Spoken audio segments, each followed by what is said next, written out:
दोस्तों आज मैं आपको जिस मूवी को एक्सप्लेन करने वाला हूँ वो 2008 में रिलीज हुई मूवी ईडन लेक है। ये एक हॉरर थ्रिलर मूवी है जिसे डायरेक्ट किया है जेम्स वॉटकिन ने।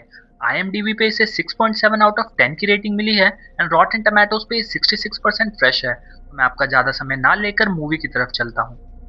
मूवी की शुरुआत में हम जेनी को देखते हैं जो कि अपने पार्टनर स्टीव के साथ कंट्री साइड पे जा रही थी। वो वहाँ के एक फेमस स्पॉट ईडन लेक पे हाइकिंग के लिए जा रहे थे। जब वो कंट्री साइड के पास पहुँचते हैं तो उन्हें पता लगता है कि उन्हें वहाँ पहुँचने के लिए जंगलों के बीच से जाना पड़ेगा और वो दोनों जंगलों के बीच से वहाँ पहुँचते हैं। यहाँ पर वो एक लड़के एडम से मिलते हैं जो कि कीड़ों को इकट्ठा कर रहा था और कुछ नोट्स बना रहा था। जेनी उससे बात करने की कोशिश करती है लेकिन वो उससे बिल्कुल बात नहीं करता। इसके बाद जेनी और स्टीव दोनों एंजॉय करने लगते हैं। तभी वो देखते हैं कि कुछ लड़के एडम को परेशान कर रहे हैं जिससे वो वहाँ से चला जाता है। जेनी और स्टीव लेक के पास ही लेट जाते हैं और जेनी की आंख लग जाती है। तभी एक डॉग आकर उसके पास तेजी से भौंकने लगता है जिससे जेनी की आंख खुल जाती है और वो काफी डर जाती है। दरअसल ये डॉग उन्हीं लड़कों का था जिन्होंने एडम को वहां से भगाया था। वो अपने डॉग को वापस बुला लेते हैं और स्टीव लेक में स्विमिंग के लिए चला जाता है। जेनी लेक के पास ही बैठी थी तभी वो डॉग आकर फिर से उसे परेशान करने लगता है। ये सब स्टीव लेक से देख रहा था तो उसे इस पर बहुत तेज गुस्सा आता है और वो उन लड़कों को समझाने जाता है। दरअसल ये लड़के काफी बदतमीजी से उसका मजाक बनाते हैं।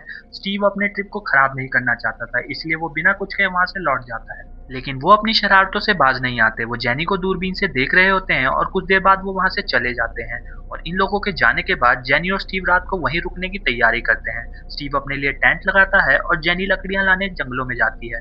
तभी जंगलों में झाड़ियों से उसे किसी की आवाज सुनाई देती है और जेनी जब झाड़ियों के पीछे जाती है तो उसे वहां कोई नहीं दिखता। रात गुजरने के बाद जब ये सुबह उठते हैं तो देखते हैं कि कीड़ों ने इनके खाने को पूरी तरीके से खराब कर दिया था। इसलिए ये दोनों शहर की तरफ खाने के लिए जाते हैं। ये दोनों गाड़ी में बैठते हैं और गाड़ी को जैसे ही आगे बढ़ाते हैं तो गाड़ी का टायर पंचर हो जाता है क्योंकि किसी ने ग्लास के बोतल को टायर के नीचे रख दिया था। स्टीव समझ जाता है कि ये बच्चों का काम है जो कल इन्हें परेशान कर रहे थे। स्टीव अपनी गाड़ी को लेकर शहर की तरफ जाता है जहाँ वो रास्ते में उन बच्चों के ग्रुप को देखता है। वो उनका पीछा करता है लेकिन वो भागने में कामयाब हो जाते हैं। इसके बाद ये दोनों एक रेस्टोरेंट में आ जाते हैं जहाँ स्टीव रेस्टोरेंट की ओनर को बताता है कि यहाँ एक बच्चों का ग्रुप है जो हमेशा साइकिल पे दिखते हैं और ये बच्चे काफी बदतमीज है। लेकिन ये बात सुनकर रेस्टोरेंट की ओनर उसे भला बुरा कहने लग जाती है। स्टीव जेनी को लेकर वहां से निकल जाता है। रास्ते में स्टीव को उन बच्चों की साइकिल एक घर के बाहर खड़ी दिखती है। वो सोचता है कि ये उनमें से ही किसी का घर है तो वो बिना पूछे उस घर में अकेले घुस जाता है लेकिन घर के अंदर कोई नहीं होता। तभी उस घर का ओनर आ जाता है क्योंकि स्टीव के पास उस घर के अंदर होने का कोई रीजन नहीं था। इसलिए वो छत से कूदकर वहां से निकल जाता है और जेनी के साथ फिर से लेक पे आ जाता है। वहां स्टीव स्कूबा डाइविंग के लिए चला जाता है और जेनी की आंख लग जाती है और जब स्टीव वापस आता है तो देखता है कि उसकी बैग गायब थे जिसके अंदर सेलफोन और उसकी गाड़ी की चाबी थी। ये चारों तरफ देखते हैं लेकिन इन्हें कुछ नहीं मिलता। ये उस जगह पर जाते हैं जहां इनकी गाड़ी खड़ी थी लेकिन वहां पे भी कुछ नहीं मिलता। अब ये दोनों के दोनों काफी परेशान हो जाते हैं।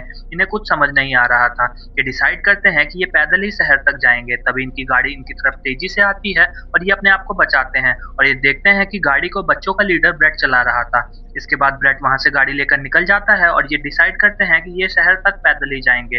लेकिन चलते चलते रात हो जाती है और वुड्स में ये बच्चे के ग्रुप को देखते हैं जिनके पास इनके गाड़ी की चाबी और सेल फोन थी। स्टीव ब्रेट के पास जाता है और कहता है कि मुझे मेरी फोन और चाबी वापस दे दो पर ब्रेट साफ साफ मना कर देता है। तभी उसकी जेब से स्टीव का फोन रिंग होने लगता है। स्टीव फिर से ब्रेट से सेल फोन मांगता है लेकिन फिर से मना करने पर उन दोनों के बीच हाथापाई होने लगती है। डॉग भी स्टीव पर हमला करने लगता है। तभी ग्रुप में से एक लड़का चाकू निकालकर स्टीव की तरफ बढ़ता है लेकिन गलती से वो चाकू डॉग को लग जाता है और डॉग की मृत्यु हो जाती है। स्टीव अपनी गाड़ी की चाबी छीनकर गाड़ी की तरफ भागता है और जेनी और वो दोनों गाड़ी के अंदर बैठ जाते हैं लेकिन उनकी गाड़ी फिर से फंस जाती है और तभी बच्चों का ग्रुप वहां आ जाता है और पत्थर फेंकने लगता है। इनकी गाड़ी का फ्रंट ग्लास बुरी तरीके से डैमेज हो चुका था। स्टीव किसी तरह वहां से गाड़ी तेजी से सिटी की तरफ भगाता है लेकिन उसे आगे का कुछ नहीं दिख रहा था क्योंकि फ्रंट ग्लास आगे का पूरी तरीके से डैमेज था। इस कारण वो गाड़ी एक्सीडेंट हो जाती है जिसकी वजह से स्टीव गाड़ी के अंदर फंस जाता है। वो जेनी से कहता है कि तुम्हें यहाँ से जाकर मदद लानी होगी। जेनी को स्टीव की बात माननी पड़ती है। तभी वहाँ बच्चों का ग्रुप आ जाता है और जेनी को झाड़ियों के पीछे छुपना पड़ता है। वो पूरी रात झाड़ियों के पीछे बिताती है। सुबह होकर जब वो गाड़ी के पास आती है तो उसे वहाँ स्टीव नहीं दिखता और वहाँ उसे खून के कुछ निशान दिखते हैं। जेनी स्टीव को ढूंढते हुए आगे बढ़ती है और वो देखती है कि स्टीव को बच्चों ने कटीले तारों में बांध रखा था और उसे बुरी तरीके से टॉर्चर कर रहे थे। जेनी को बहुत दुख होता है और बहुत बुरा लगता है लेकिन उसके लिए वो कुछ कर नहीं सकती थी। इसी ग्रुप में एक लड़की होती है जो ये सब रिकॉर्ड कर रही होती है और अब ये फैसला करते हैं कि ये स्टीव को मार डालेंगे। इसलिए जेनी स्टीव को बचाने के लिए इन बच्चों के सामने आ जाती है और जब ये जेनी को देखते हैं तो ये सब उसका पीछा करना शुरू कर देते हैं। जेनी जान बचा बचाकर जंगलों के बीच भागती है। स्टीव भी मौका देखकर अपने आप को कटीले तारों से छुड़ाकर वहां से भाग जाता है। यहीं जेनी एक कैबिन के पास पहुंचती है, जहां कैबिन के अंदर उसे वॉकी टॉकी दिखता है। वो उसको निकालने के चक्कर में उसे गिराकर तोड़ देती है। तब तक वहां बच्चे आ जाते हैं। तभी ब्रैड को बताया जाता है कि स्टीव भी भाग चुका है, इसलिए सबको स्टीव को ढूंढने के लिए निकलना पड़ता है। जेनी भी वहां से भाग जाती है। तभी रास्ते में स्टीव मिलता है, जो कि बुरी तरीके से जख्मी था। वो स्टीव को लेकर फिर से कैबिन के अंदर आ जाती है, लेकिन तब तक वहां बच्चे आ चुके थे। उन्हें लगता है कि कैबिन के अंदर जरूर कोई है, लेकिन जब वो कैबिन के अंदर जाते हैं तो उन्हें वहां कोई नहीं मिलता। दरअसल जेनी स्टीव को लेकर कैबिन के नीचे पानी में छुप गई थी, जिस वजह से बच्चे उसे देख नहीं पाते। जब वो वहां से जाते हैं तो वो स्टीव को पत्तों के नीचे छुपा देती है और खुद मदद के लिए बाहर निकल जाती है। वो देखती है कि जंगल में कटीले तारों का पूरा बॉर्डर बना हुआ है और वो उसके सहारे वहां से निकलने की कोशिश करती है। और जब वो वहां से भाग रही होती है तो एक नुकीली चीज उसके पैरों में आर पार हो जाती है, जिससे वो तेजी से चिल्लाती है, जिससे ब्रेट और उसके साथी वो आवाज सुन लेते हैं। वो सब आवाज के सहारे उसका पीछा करना शुरू करते हैं, लेकिन वहीं जेनी को सामने एक बच्चा दिखता है जिसका नाम एडम था, जिससे वो शुरुआत में मिली थी। वो एडम से रास्ता पूछती है तो एडम उसे अपने साथ एक जगह ले जाता है, लेकिन रास्ते में वो एक जगह जाकर बैठ जाता है और अपने मोबाइल से खेलने लगता है। जब जेनी उससे अपना मोबाइल मांगती है तो एडम मना कर देता है, तो जेनी उससे मोबाइल छीनने की कोशिश करती है। तब तक ब्रेट और उसके साथी ने जेनी को चारों तरफ से घेर लिया था। जेनी को पता चलता है कि एडम ने मैसेज करके ब्रेट को बुलाया है। अब वो जेनी को स्टीव के साथ लकड़ियों में बांध देता है। अब तक स्टीव की मृत्यु हो चुकी थी। ब्रेड लकड़ियों में आग लगा देता है जो जेनी के आसपास बिखरी हुई थी। आग से रस्सी टूट जाती है और जेनी आजाद होकर वहां से निकल पड़ती है। तभी ब्रेड जेनी को कहता है कि अगर वो वहां से भागेगी तो वो एडम को मार देगा, लेकिन तब तक वो एडम को मार चुका था। तो जेनी वहां से भागकर एक डस्टबिन के पास पहुंचती है, जहां उसे जंगल का मैप मिलता है।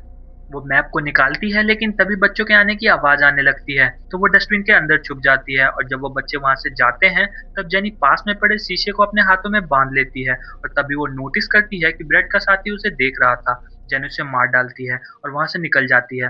रात को ब्रेड को उसके साथी की डेड बॉडी मिलती है, जिससे वो बहुत गुस्सा होता है। ब्रेड का एक साथी अब इससे निकलना चाहता था और वो ब्रेड की बात नहीं मानता, तो ब्रेड मार मार कर उसे खत्म कर देता है। और जब ये उसके ग्रुप की एक लड़की देखती है तो वो वहां से डरकर भाग जाती है। तभी हम देखते हैं कि जेनी को दिखाया जाता है कि वो जंगल से बाहर निकल चुकी थी और तभी उसे एक गाड़ी दिखती है जिससे वो मदद मांगती है। वो गाड़ी में बैठती है, लेकिन गाड़ी उसे फिर से जंगलों के बीच ले जाती है जहाँ वो बच्चे थे, लेकिन मौका पाकर वो गाड़ी को रिवर्स करके वहां से भाग जाती है। रास्ते में उसे वही लड़की मिलती है जो ब्रेड के ग्रुप से डर के वो भाग आई थी। उसे नहीं पता था कि गाड़ी जेनी चला रही है, तो वो गाड़ी को रुकने को कहती है, लेकिन तब तक गाड़ी कुचलकर वहां से निकल जाती है। जेनी एक जगह पहुंचती है जहां लोग पार्टी कर रहे थे, लेकिन वो चोट और दर्द के कारण वहीं बेहोश हो जाती है। और जब वो उठती है तो वो एक घर में होती है, और ये घर और कोई नहीं बल्कि ब्रेड का होता है। ब्रेड घर पे कॉल करके बताता है कि एक लड़की ने उसके सारे दोस्तों को मार दिया है। ब्रेड के डैड समझ जाते हैं कि ये वही लड़की है। जेनी सबको एम्बुलेंस बुलाने को कहती है, लेकिन एम्बुलेंस कोई नहीं बुलाता। जेनी ये समझ जाती है कि ये ब्रेड का घर है और वो अपने आप को बाथरूम में बंद कर लेती है।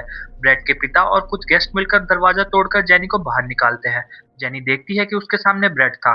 वो सबको सब कुछ बताने की कोशिश करती है, लेकिन कोई उस पर विश्वास नहीं करता। ब्रेड कहता है कि जेनी और उसके बॉयफ्रेंड ने उसके दोस्तों को मार डाला है। ब्रेड के पिता उसे ऊपर जाने को कहते हैं और जेनी को वॉशरूम में ले जाते हैं। इसके बाद हम जेनी की चीखों की आवाज सुनते हैं। फिर हम ब्रेड को देखते हैं जो कि अपने फ्रेंड के मोबाइल से सभी मौत और टॉर्चर्स को डिलीट कर देता है।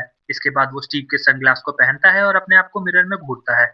यही मूवी खत्म हो जाती है। दोस्तों, अगर आपको वीडियोस पसंद आ रही हो तो आप इसे लाइक, शेयर और सब्सक्राइब जरूर कीजिएगा। इससे हम मोटिवेट होंगे और आपके लिए आगे वीडियोस बनाते रहेंगे।